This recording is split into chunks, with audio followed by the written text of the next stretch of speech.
Ya, kita beralih ke informasi selanjutnya. Untuk menekan angka kecelakaan, Polda Bali menggelar operasi Patuh mulai tanggal 9 hingga 22 Mei. Hari pertama operasi di Jalan Bypass Ngurah Rai Topati, petugas menilang 18 pelanggar lalu lintas.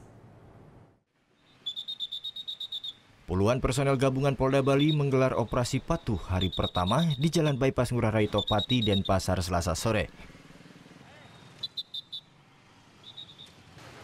Selain memeriksa kelengkapan surat kendaraan bermotor dan SIM, petugas juga menyasar sepeda motor yang tidak dilengkapi perangkat keamanan standar.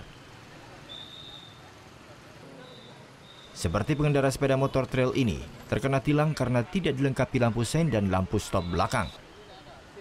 Meski harus membayar denda tilang, pengemudi motor cukup terbantu dengan sistem online yang tidak harus menunggu sidang di pengadilan.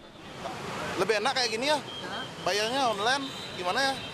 Kayak pekerja tuh bisa simpel gini ya. Karena online? Iya, karena online. Dalam operasi yang berlangsung sekitar 1 jam ini, petugas menilang 18 pelanggar lalu lintas. Pelanggaran terbanyak didominasi pengendara yang tidak membawa SIM.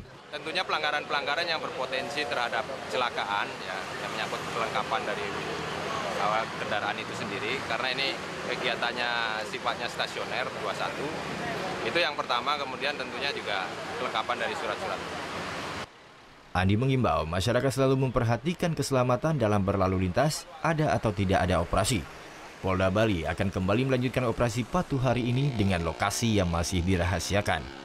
Muhammad Hasanuddin melaporkan untuk NET. Thank you. Udah selesai nonton beritanya? Jangan pergi dulu dong. Subscribe dulu dan nonton tayangan lainnya di sini. Subscribe, nonton lagi. Subscribe, nonton lagi. Kak.